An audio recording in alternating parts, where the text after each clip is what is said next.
हाँ, हेलो। तो class 9th के बच्चों, आज आपका ये बुक है डेमोक्रेटिक पॉलिटिक्स अर्थात सिविक्स का बुक है। और चैप्टर नंबर ये 5 है नए बुक में, और पुराने बुक में चैप्टर नंबर 6 है।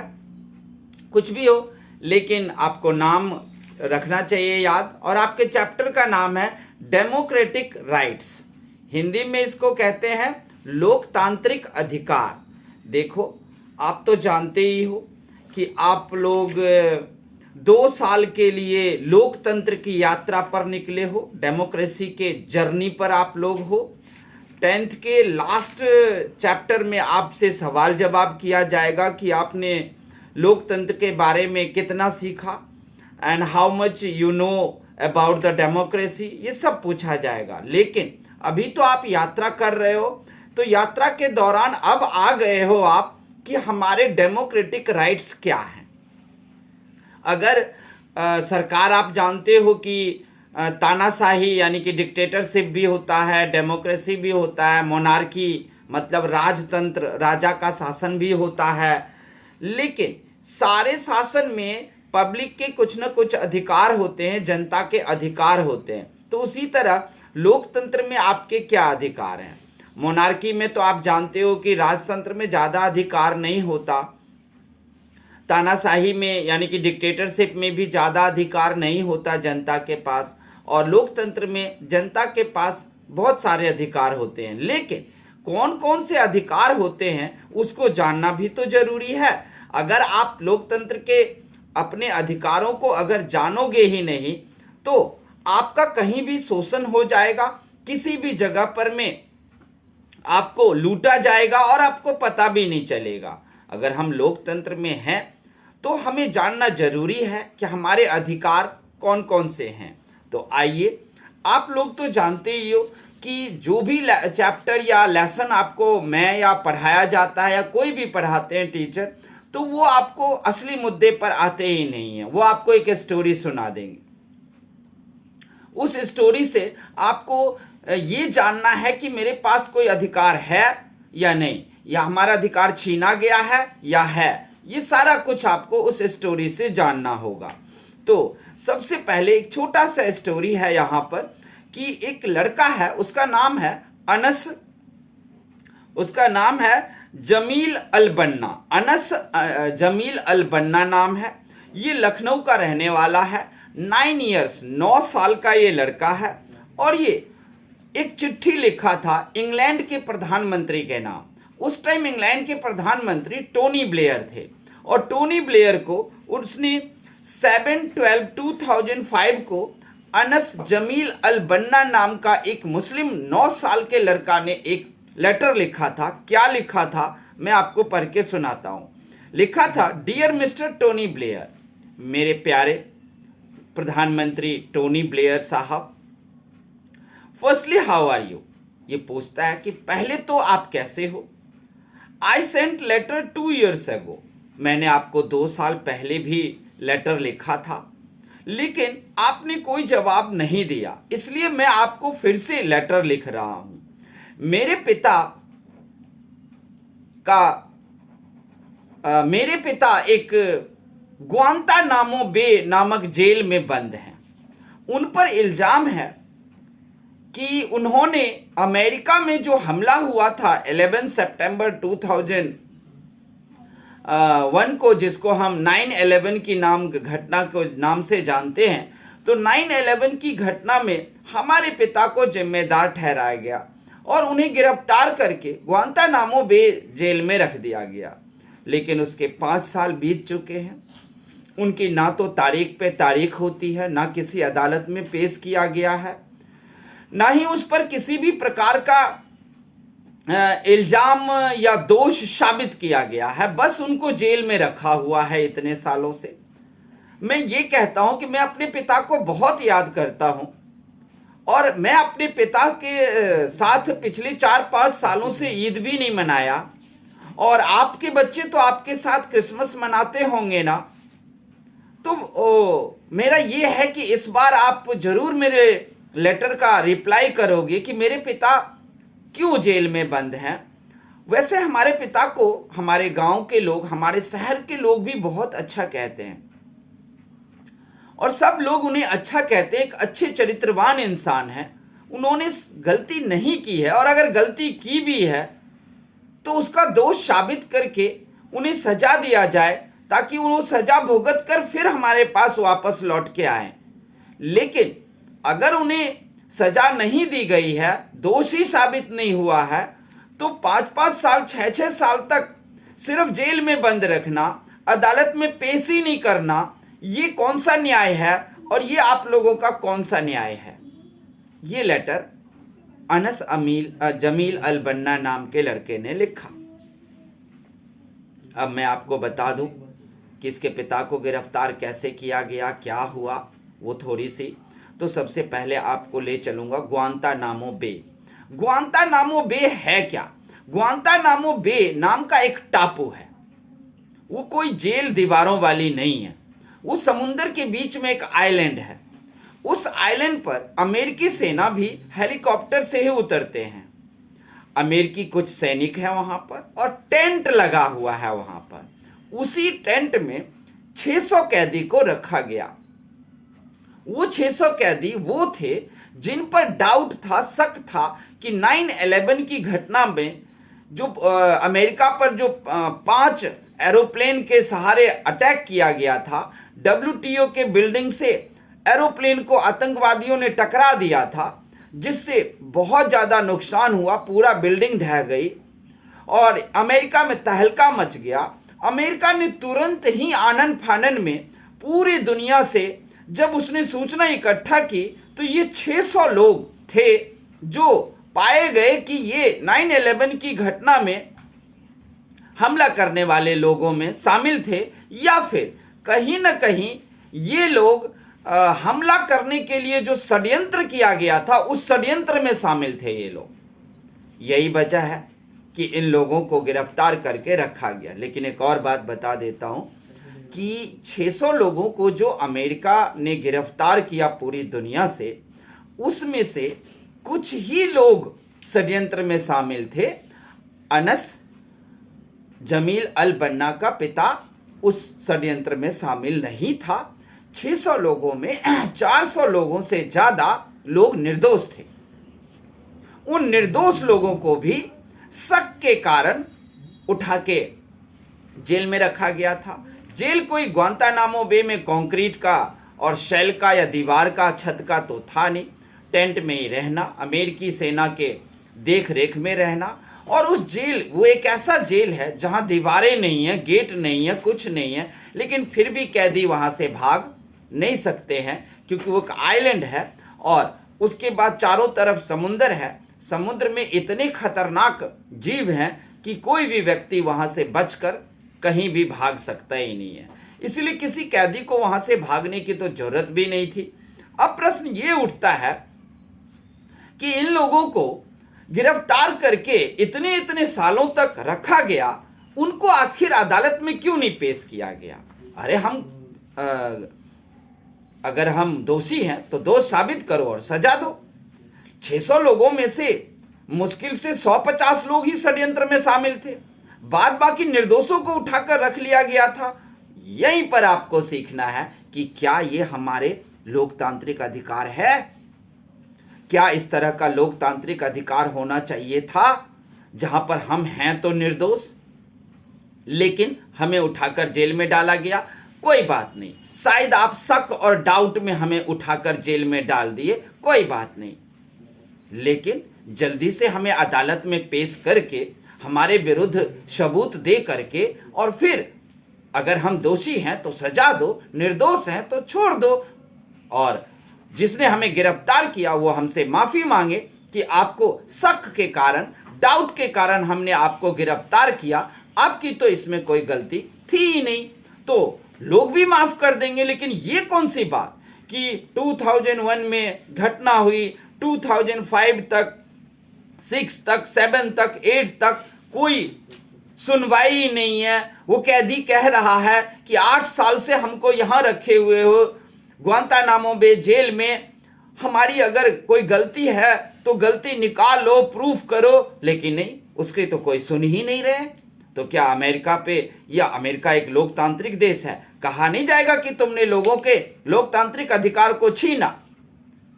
मानता हूं कानून शक के दायरे पर किसी को भी गिरफ्तार कर सकती है, लेकिन अगर सबूत उसे नहीं मिले उसके विरुद्ध तो उसे बाइज्जत भी तो आप बरी करोगे ना।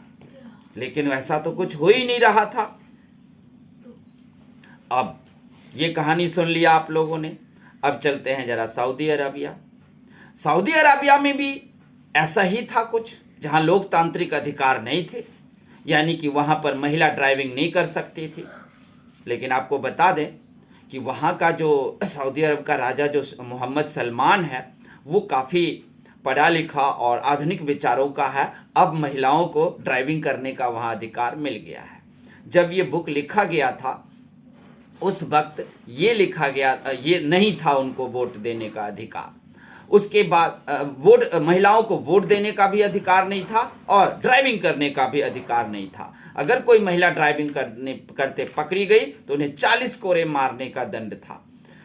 कोई भी महिला वोट नहीं कर सकती, सिर्फ पुरुष ही वोट करेगा। लेकिन अब आप लोग सुन ले, वहां भी अब वोट करने का अधिकार भी मिल गया है और महिला को ड्राइविंग करने का भी अधिकार मिल गया है। चलो फिर एक और कहानी पे ले चलते हैं। आपने देखा सऊदी अरब में लोकतांत्रिक अधिकार, व्यक्ति का अधिकार छीना हुआ था।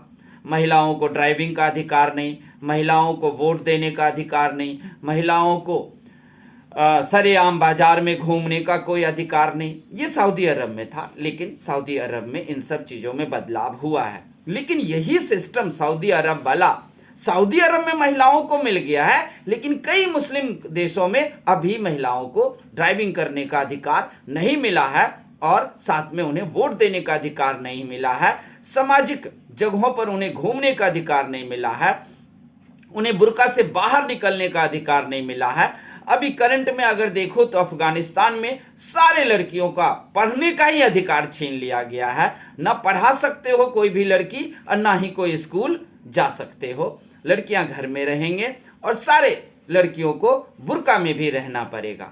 ईरान में भी घटनाएं आप लोगों ने सुना होगा, ये भी मुस्लिम कंट्री है। वहाँ भी अगर कोई लड़की जीन्स या टॉप्स पहनकर घूम रही है तो उनको गिरफ्तार कर लिया जाता है, उन्हें फांसी पे भी चढ़ाया जाता है। लड़कियां ईरान में सार्वजनिक जगहों पर, खुले में, मॉल में, बाजार में बुर्का के बिना नहीं घूम सकती, वहां भी है। तो देख लो, भले ही सऊदी अरब के राजा मोहम्मद सलमान काफी ज्यादा होशियार निकले, उन्होंने अपने महिलाओं को अधिकार दिया, लेकिन वहीं पर आप देख लो तो अभी भी ईरान में, सीरिया में और नया नया अफगानिस्तान में, जहां बहुत सारी महिलाएं टीचर थी अफगानिस्तान में, सबको नौकरी से हटा दिया गया, सारे लड़कियों को स्कूल से निकाल दिया गया, कोई भी लड़की नहीं जाएंगे वहां पर। तालिबान राज आ गया है, बिल्कुल जंगली आदि मानव जैसे करके रख दिया है औरतों को। सब मोहम्मद सलमान सऊदी अरब के राजा की तरह सब मुस्लिम देश के सभी राजा या सभी वहाँ के प्राइम मिनिस्टर या प्रेसिडेंट इतने होशियार या पढ़े लिखे या आधुनिक विचारों के नहीं हैं। तो आप साफ कह सकते हो कि यहाँ लोकतांत्रिक विचारों को, लोकतांत्रिक अधिकारों को छीना गया। 2 स्टोरी सुन लिया आपने, अब चलो तीसरे स्टोरी पे चलते हैं। तीसरे स्टोरी है यूगोस्लाविया का। You might think that this is the possible in absolute monarchy, but not in country which choose their rulers. बहुत सारे ऐसे देश हैं जिसमें मोनार्की अभी भी चल रहा है, बहुत सारे देश हैं जहाँ डिक्टेटरशिप चल रहा है। वो लोग अपने लिए, अपने अधिकार के लिए अपने वोट का अधिकार नहीं ले सकते। मतलब सीधा कि लोकतांत्रिक अधिकार अभी भी बहुत सारे देशों में नहीं है। जिन देशों में या तो डिक्टेटरशिप है या मोनार्की है, उन देशों में अभी भी बहुत सारे लोकतांत्रिक अधिकार छीने जा चुके हैं। अब उसका क्या, जिस देश में लोकतंत्र तो था उसके बाद भी क्या उनका अधिकार छीना गया?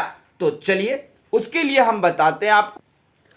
तो हम आपको ले चलते एक और कहानी के लिए, और कहानी है यूगोस्लाविया की। यूगोस्लाविया एक देश है और लगभग ये रूस के ही बगल में है।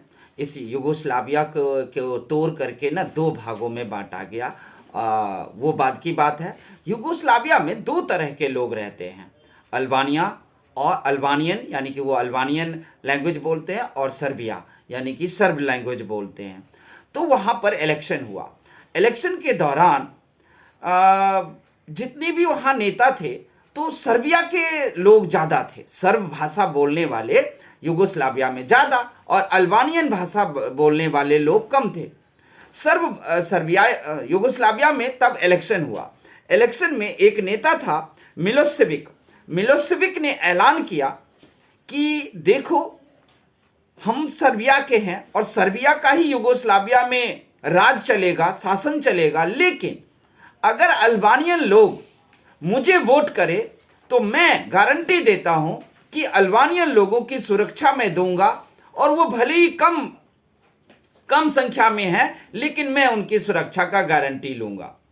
अच्छा था, क्योंकि युगोस्लाविया में अल्बानियन लोग तो वैसे भी कम ही थे और सर्बिया लोग ज़्यादा थे, तो अल्बानियन लोगों को तो हमेशा खतरा रहता ही था। सर्ब और अल्बानियन दोनों आपस में गृह युद्ध करते ही रहते थे, और उसमें अल्बानियन जानते थे कि हम तो संख्या में कम हैं तो हम जीत तो पाएंगे नहीं। इसीलिए अगर कोई नेता हमें कहता है कि हमें वोट करो, भले वो नेता सर्ब का है, लेकिन सर्ब नेता मिलोसेविक ने उनको बोला कि अगर आप हमें वोट करते हो तो हम आपकी सुरक्षा की गारंटी देंगे, जब मैं यहाँ का शासक प्राइम मिनिस्टर या प्रेसिडेंट बन जाऊंगा तब। अल्बानियन तुरंत उस बात को मान गए और अल्बानियन ने सब मिलकर के वोट किया और मिलोसेविक जीत गया।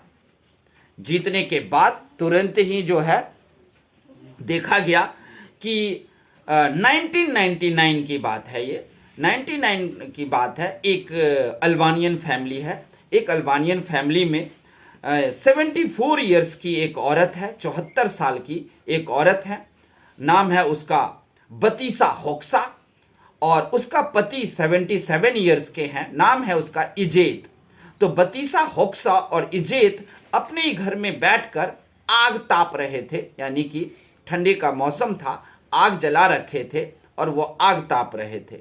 अचानक उन्होंने बाहर कुछ धमाके की आवाज सुनी और गोलियां चलने की आवाज सुनी, और तुरंत ही उन्होंने देखा कि 6 सोल्जर्स थे, वो सर्ब सोल्जर्स थे सर्बियाई के, और वो उनके घर में घुस गए और तुरंत ही बतीसा होक्सा का सब कुछ छीन लिया, सोने की ये वो सब कुछ, और उसके पति के सीने में 3 गोलियां मार दी और बतीसा होक्सा को बोला कि यहां से तुरंत छोड़कर चले जाओ।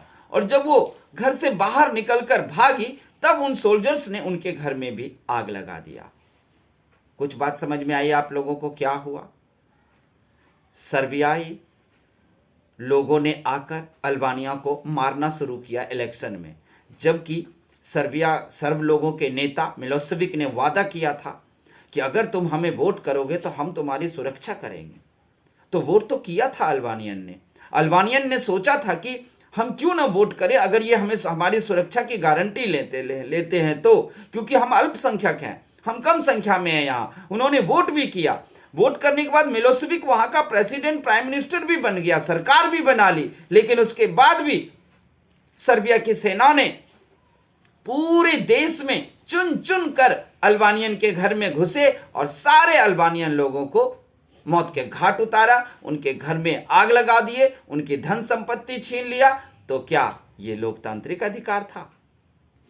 ये आप लोगों को बच्चों सोचना है। 3 कहानियां सुनाया।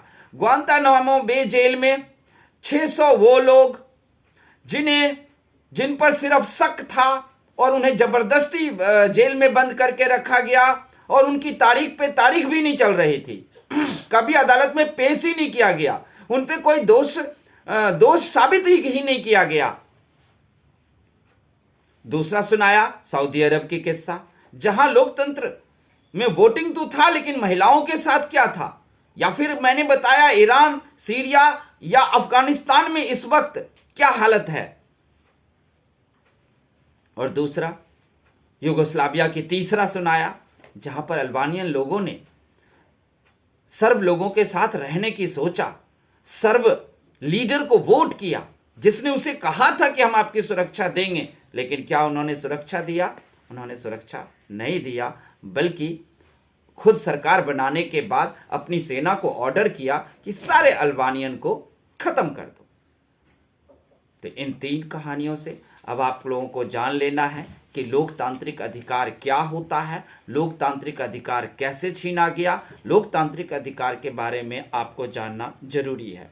अब प्रश्न उठता है कि राइट्स इन डेमोक्रेसी, डेमोक्रेसी में राइट्स होता क्या है? देखो, डेमोक्रेसी में राइट्स का मतलब होता है अधिकार। अधिकार को क्या बोलते हैं इंग्लिश में? क्लेम भी बोलते हैं, राइट्स भी बोलते हैं, प्रिविलेज बोलते हैं, हम तरह तरह के वर्ड आप दे सकते हो।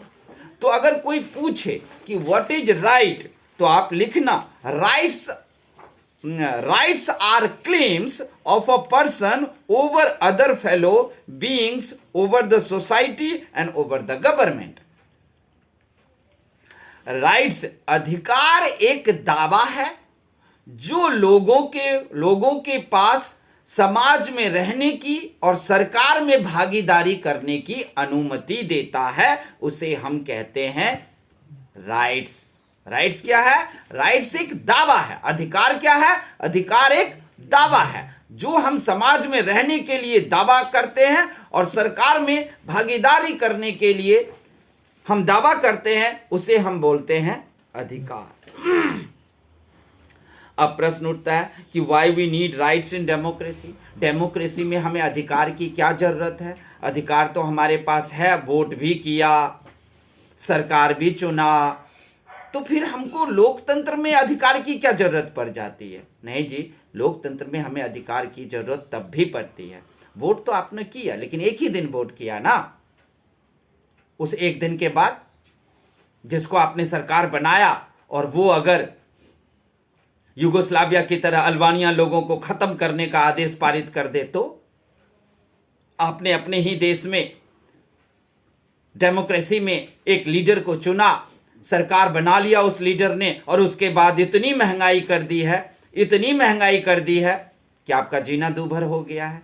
तब आपको लोकतंत्र में अपने अधिकार को समझना, अपने अधिकार के प्रति जागरूक होना बहुत जरूरी है।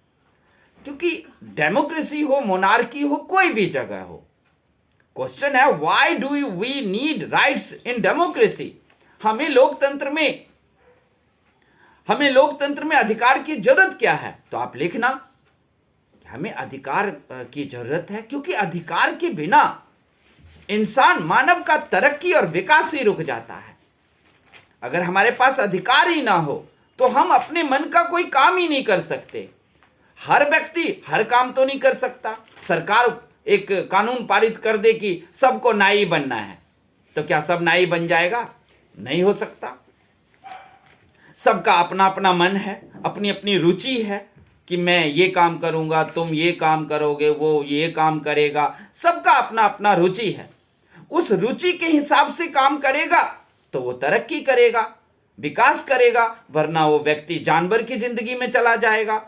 तो अब आप समझ गए कि हमें लोकतंत्र में अधिकार की जरूरत है स्वयं की विकास करने के लिए, स्वयं की तरक्की करने के लिए, देश की भलाई और तरक्की में भागीदारी करने के लिए, देश में सरकार को चुनने के लिए, देश में अपने अभिव्यक्ति को प्रकट करने के लिए, देश में अपने विचार को प्रकट करने के लिए, देश में अगर लोकतांत्रिक देश में अगर गलत काम हो रहा है तो उसके विरुद्ध आंदोलन करने के लिए, उसके विरुद्ध हमें बैनर पोस्टर लेकर रोड पर शांतिपूर्वक आंदोलन करने के लिए हमें अधिकार की जरूरत है।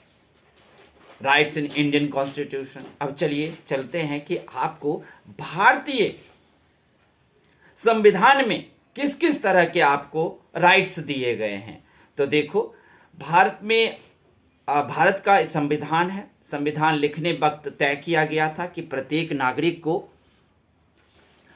उसका अधिकार दिया जाएगा। उस अधिकार को लिखा गया मौलिक अधिकार, इंग्लिश में फंडामेंटल राइट्स। तो आप लोग और आप इसी क्लास में नहीं पढ़ रहे हो, आप पहले के क्लासों में ही पढ़ते हुए आए हो कि हमारे मौलिक अधिकार होते हैं। मौलिक अधिकार 6 हैं। पहले 7 था, लेकिन अब आपके पास 6 हैं। हमारे देश में कानून में संशोधन करके 7वां एक मौलिक अधिकार था, संपत्ति रखने का अधिकार, राइट टू एसेट का, राइट टू प्रॉपर्टी का, उसको इंदिरा गांधी ने संविधान में संशोधन करके निकाल दिया था। अब आपके पास मौलिक अधिकार 6 हैं। कौन कौन से? Right to equality, right to freedom, right to culture, right to against exploitation, right to freedom हो ही गया, right to constitutional remedies, right to cultural and educational right, ये सब भी आपके पास है। हिंदी में समानता का अधिकार, शिक्षा पाने का अधिकार, संवैधानिक उपचार का अधिकार, उसके अलावा राइट टू फ्रीडम मतलब धर्म, कोई भी धार्मिक अधिकार, और शोषण के विरुद्ध अधिकार, ये सब आपको हिंदी में है। ये सारे अधिकार हमें चाहिए, हम इस अधिकार के बिना कुछ नहीं होंगे। ध्यान रखना कि मौलिक अधिकार पर पुलिस, सरकार या किसी भी व्यवस्था का कुछ नहीं चलेगा। लेकिन एक क्वेश्चन आएगा कि क्या आपका मौलिक अधिकार छीना जा सकता है? ये क्वेश्चन आएगा तो आप क्या लिखोगे? लिखना हाँ, 1-2 ऐसी स्थिति है जब हमारा मौलिक अधिकार छीना जा सकता है, वरना नहीं। वो स्थिति है अगर आपने देश के साथ कोई गद्दारी किया है तो, तिरंगा का अपमान किया है तो, देश का कोई भी कॉन्फिडेंशियल गोपनीय बात अपने दुश्मन देश को बेच दिया है तो राष्ट्रगान का अपमान किया है तो, राष्ट्रगान का अपमान, तिरंगा का अपमान, देश के विरुद्ध गद्दारी और देश का कोई भी गोपनीय बात दुश्मन देश को अगर आपने पहुंचाया हो या बेचा हो तो ऐसी स्थिति में आपके मौलिक अधिकार छीन लिए जाएंगे। मौलिक अधिकार छीनने के बाद क्या होगा? मौलिक अधिकार छीन लेने के बाद सीधे आपको काल कोठरी में डाल दिया जाएगा, जहां पर बिल्कुल ना कोई तारीख चलेगी, ना कोई आपको वकील मिलेगा, ना ही कुछ मिलेगा, और आपको जेल में सरना पड़ेगा। अब आपने एक और क्वेश्चन आएगा कि अगर हमारा मौलिक अधिकार बेवजह छीना गया हो तो उसकी रक्षा कैसे करें?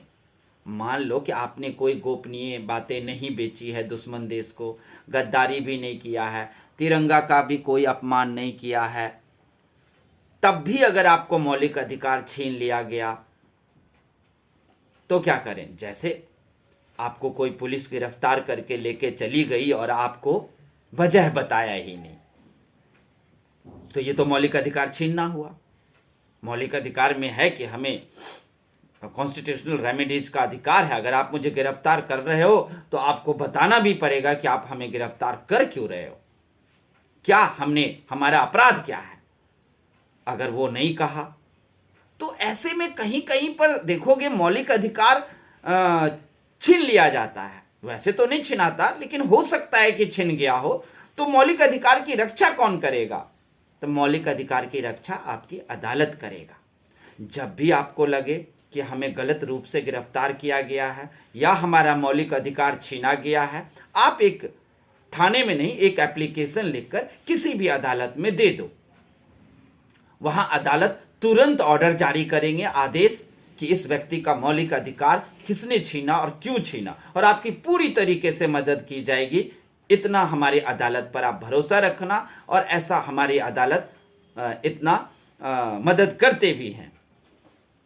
अब अगर अलग अलग पढ़ोगे कि हमारे जितने भी राइट्स हैं, राइट टू फ्रीडम क्या है? देखो, राइट टू फ्रीडम का मतलब है कि आप जन्म से स्वतंत्र हो, इसलिए आप लोकतांत्रिक व्यवस्था में रहते हुए भी किसी भी बात के लिए स्वतंत्र हो। लेकिन ध्यान रखना, बैंक लूटने के लिए स्वतंत्र नहीं हो आप चोरी डकैती करने के लिए स्वतंत्र नहीं हो। आप स्वतंत्र हो किसके लिए? आप 12 बजे रात को कहीं जाना चाहते हो, जाओ, पुलिस आपको प्रोटेक्शन दे, आप क्यों नहीं जाओगे? स्त्री हो या पुरुष हो, 12 बजे रात को भी कहीं भी जा सकते हो।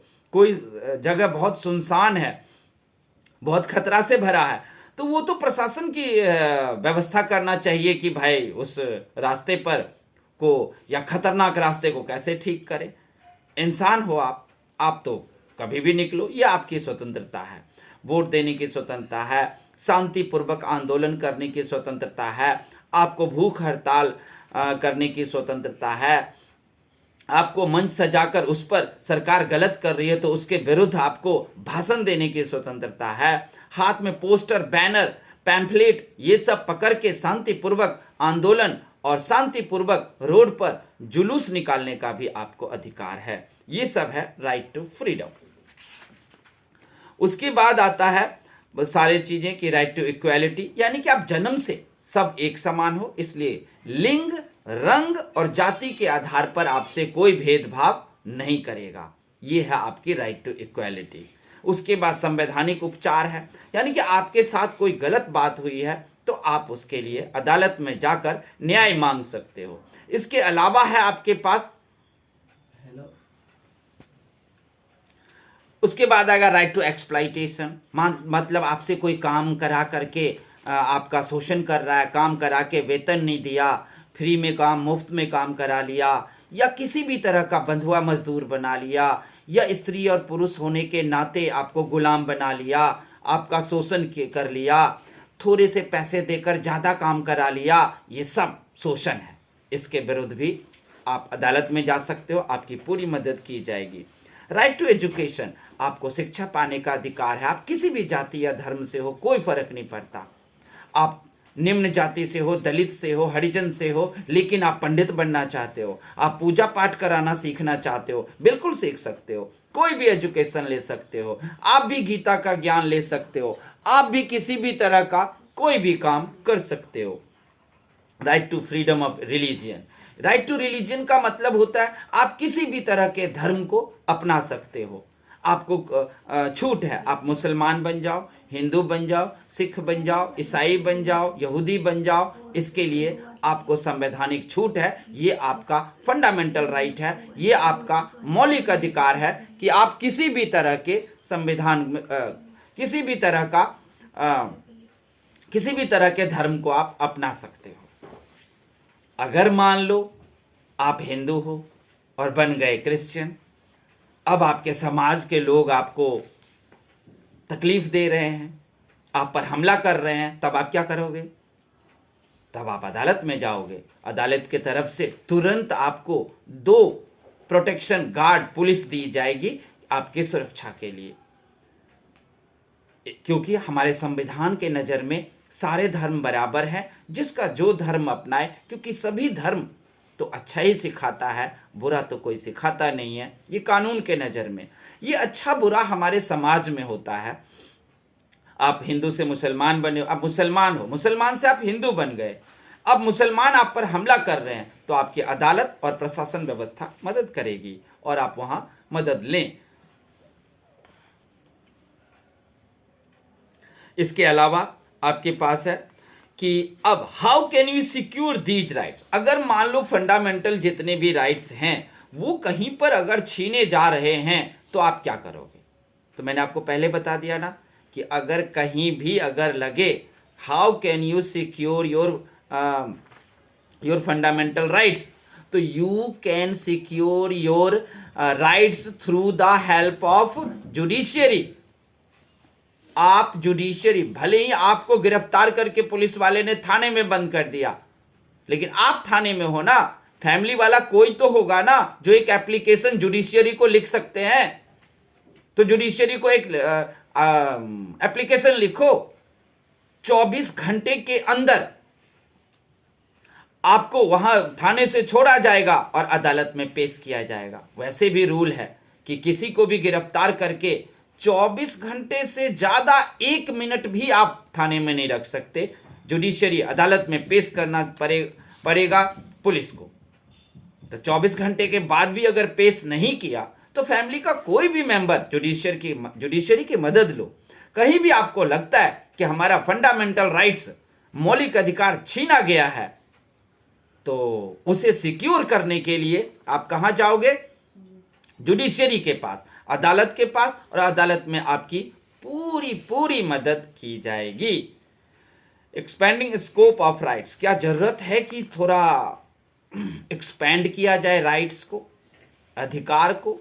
जी हां, राइट्स के कुछ अधिकार को एक्सपेंड करने की बहुत जरूरत है, तब लोकतंत्र स्वर्ग हो जाएगा। जैसे आपके पास आरटीआई, राइट टू इंफॉर्मेशन, तो राइट टू इंफॉर्मेशन कानून है, वो भी आपको मिला हुआ है। लेकिन इसमें कुछ गलत हुआ, इसमें एमपी एमएलए सब आरटीआई से अपने अपने ऑफिस को बाहर निकाल लिया, एक संविधान में संशोधन करके। ये गलत था।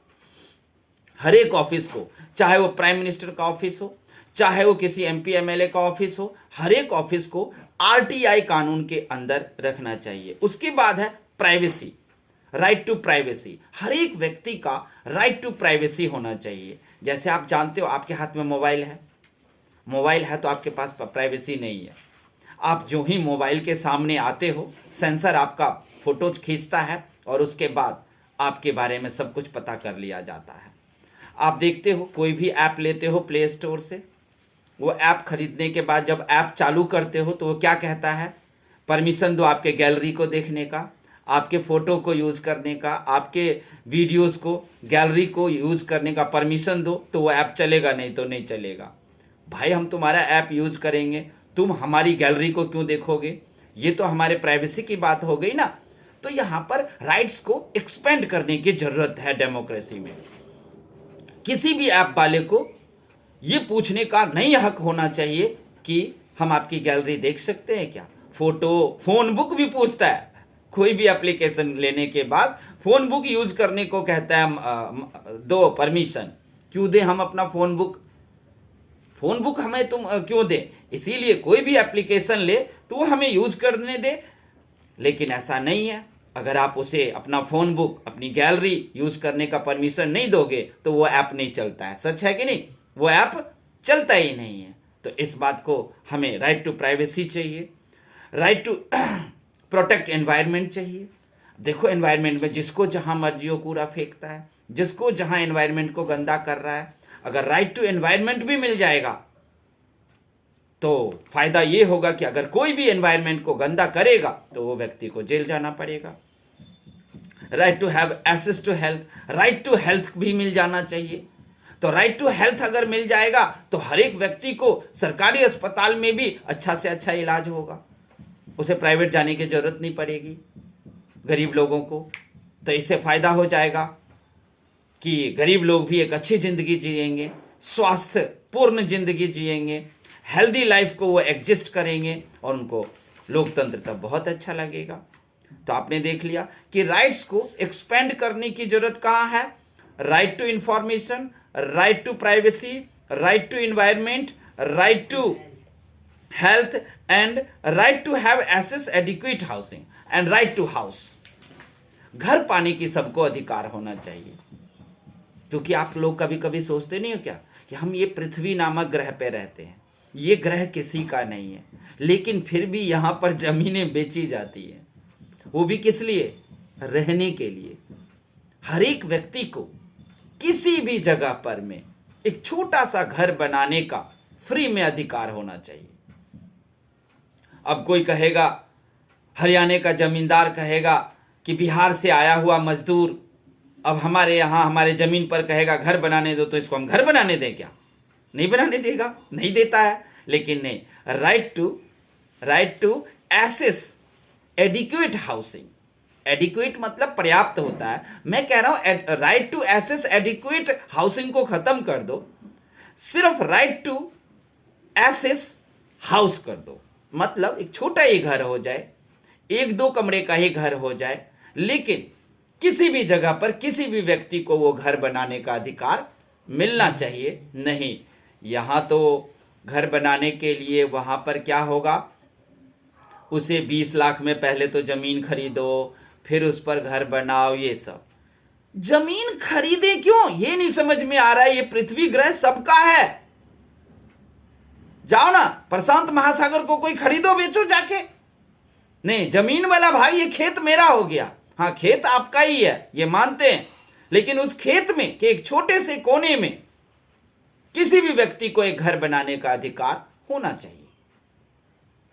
चलो, ये बड़ा मुश्किल लगता है कि कैसे होगा, देगा ही नहीं कोई। लेकिन राइट टू प्राइवेसी तो मिलना चाहिए, राइट टू हेल्थ तो मिलना चाहिए, राइट टू प्रोटेक्ट एनवायरनमेंट तो मिलना चाहिए, ये तो हमें दी जा सकती है। राइट टू इंफॉर्मेशन मिलना चाहिए, राइट टू इंफॉर्मेशन मिल गया था, फिर एमपी एमएलए ये सब अपने दफ्तर अपने ऑफिस को आरटीआई के दायरे से बाहर कैसे निकाल लिया? तो क्या हमारा लोकतंत्र फिर कभी स्वर्ग जैसा होगा? क्या हमारा लोकतंत्र अच्छा बन पाएगा? क्या फिर हम लोकतंत्र में राइट्स, अपने अधिकार को पाएंगे? नहीं, हमें लगता ही नहीं है कि हम लोकतंत्र में हैं। मोबाइल हाथ में आने के बाद तो ऐसा लगता है जैसे हम गुलाम हैं। हम किसी भी एप्लीकेशन को यूज करते हैं, वो हमारी सारी बातों को जानता है, हमारे बैंक अकाउंट को जानता है, वो हमारे एक एक कागजात, एक एक डॉक्यूमेंट, एक एक गैलरी, एक एक फोन नंबर, सब कुछ जानता है। हमारे रिश्तेदारों के फोन नंबर जानता है, सब कुछ जानता है। मोबाइल हाथ में आने के बाद तो प्राइवेसी है ही नहीं, जैसे हम गुलाम सा हो गए हैं। सेंसर लगाया हुआ है सामने में आता, आप कीपैड का यूज करो, कीपैड का आप लोग यूज करो, कीपैड का यूज करोगे तो नहीं ले पाएगा ये लोग, लेकिन उनके पास टेक्नोलॉजी है, वो कीपैड में से भी उठा लेंगे, सारे फोन नंबर्स उठा लेंगे उसमें से। हमें पता चल पाएगा? नहीं। तो सीधा सीधा राइट टू प्राइवेसी तो मिलना ही चाहिए भाई, कि हमारी गैलरी, हमारी फोन बुक को कोई ना देख पाए। कोई भी एप्लीकेशन डाउनलोड करूं, उसको यूज करने पर वो परमिशन मांगे ना कि हमें गैलरी और फोन बुक यूज करने दो। नहीं करने देते हैं तो वो एप्लीकेशन चलने नहीं देता है। राइट टू प्रोटेक्ट एनवायरनमेंट क्यों नहीं मिलना चाहिए? कि एनवायरनमेंट को कोई भी नुकसान पहुंचाए तो उसे सीधे जेल होना चाहिए। राइट टू गेट हेल्थ क्यों नहीं मिलना चाहिए? राइट टू एसेस हाउस, इस पर अभी थोड़ा बाकी है। मैं हूं, आप हो, कोई भी यही कहेगा भाई हम अपना जमीन क्यों दे दे किसी को फ्री में घर बनाने के लिए। लेकिन उसका भी एक अगर सोच समझकर एक कानून बने कि एक छोटा सा टुकड़ा तो आपको देना ही पड़ेगा। अगर आपको बहुत ज़्यादा खेत है, उसमें भी लिमिट हो जाएगी कि अगर आपको 5 बीघा ही है तब आप घर बनाने के लिए नहीं दोगे किसी को भी, वो सब लिमिट तय हो जाए ना। लेकिन हो वो भी सकता है, क्योंकि मेरा दिली तौर पर यही मानना है कि इस ग्रह पर जमीन रहने के लिए बेचा जाए ये सही नहीं है। इस ग्रह पर 2 चीज नहीं होना चाहिए, पानी नहीं बिकना चाहिए और घर बनाने के लिए जमीन नहीं बिकना चाहिए। ये 2 बातें नहीं होनी चाहिए, सीधी सी बात है। तब जाकर ये लोकतंत्र लोकतंत्र कहलाएगा और लोकतंत्र स्वर्ग लगेगा। वरना आप देख ही रहे हो लोकतंत्र कैसा चल रहा है। तो यही सब था बच्चों, आप लोग समझ गए। अब हम थोड़ा सा रिकॉल में जाएंगे। क्या ग्वांतानामो वे जेल में जितने 600 कैदी थे, क्या उनको रिहा किया गया? अगर रिहा हुआ तो वो कब हुए? क्या युगोस्लाविया में अल्बानिया लोगों के साथ न्याय हुआ? अल्बानिया लोगों के साथ न्याय नहीं हुआ, उनको बहुतों को खात्मा कर दिया गया। जब बहुत सारे ह्यूमन राइट्स कमीशन वाले, मानवाधिकार आयोग वाले युगोस्लाविया में घुसे और सर्बियाओं को बोलना शुरू किया कि ये क्या है, अल्बानियन अल्पसंख्यकों को इतने बड़े पैमाने पर जनसंहार क्यों किया गया, तो रुक गया। अभी अल्बानिया लोग भी आराम से वहां जी रहे हैं, उन पर अभी कोई खतरा नहीं है। और ये था मानवाधिकार आयोग के प्रयास के कारण। मानवाधिकार आयोग का नाम आप लोगों को याद है, एमनेस्टी इंटरनेशनल। एमनेस्टी इंटरनेशनल है जो काफ़ी काम करते हैं और लोगों के लिए भी ये काम करते हैं। अब ग्वांतानामो बे जेल में जितने लोग थे 2001 से ही बंद थे, 600 पीपल, 600 लोग बंद। क्या उनके लिए कुछ हुआ? हाँ, उनके लिए भी हुआ। एमनेस्टी इंटरनेशनल नामक संस्था ने उनके लिए अमेरिकन अदालत में जाकर लड़ाई लड़ी। कहां पर लड़ाई लड़ी? अमेरिकन अदालत में उन लोगों ने, एमनेस्टी इंटरनेशनल वालों ने इनके लिए लड़ाई लड़ी और फिर जाकर के वहां पर इनका पेशी हुआ। जो दोषी थे उनको सजा मिली और जो बिल्कुल निर्दोष थे, कहीं कुछ नहीं किया था, उनको एमनेस्टी इंटरनेशनल वालों ने 2011-12 में आकर, वो भी 10 साल वो बेचारा निर्दोष जेल में रह गया। 2006 में एमनेस्टी इंटरनेशनल वालों ने प्रयास शुरू किया और अमेरिका के विभिन्न अदालतों में मुकदमा दायर किया कि जो 600 लोग हैं उनमें बहुत सारे निर्दोष हैं, उनको बुलाओ, अगर दोष है तो उन्हें सजा दो और नहीं तो उनको बाइज्जत बरी करो। और ऐसे में ऐसा हुआ भी। एमनेस्टी इंटरनेशनल वालों के प्रयास के कारण ग्वांतानामो बे के जेल से जो निर्दोष लोग थे उनको भी छोड़ दिया गया। क्या कर दिया गया? और भी आप लोग बातें याद रखना कि ध्यान रहे, आपके ही देश की पुलिस या कानून आपको अगर गिरफ्तार करती है तो 24 घंटे से ज़्यादा आपको थाने में नहीं रख सकती, उसे अदालत में पेश करना पड़ेगा। आपकी गलती है या नहीं है ये कोई पुलिस वाला तय नहीं करेगा, ये तय करेंगे जज साहब कि आप दोषी हो या नहीं हो। तो इस तरीके से आज हम सब ने लोकतांत्रिक अधिकार मतलब डेमोक्रेटिक राइट्स का चैप्टर पढ़ा। आप लोग ध्यान रखना कि आपको पूरे चैप्टर में से 40 क्वेश्चन और आंसर निकालने हैं, और जो आपके एक्सरसाइज में है वो तो आपको करना ही करना है। और अगर आपको हमारा चैनल अच्छा लगे तो लाइक कमेंट करना और गलतियां भी बताते रहना। जय हिंद, जय भारत।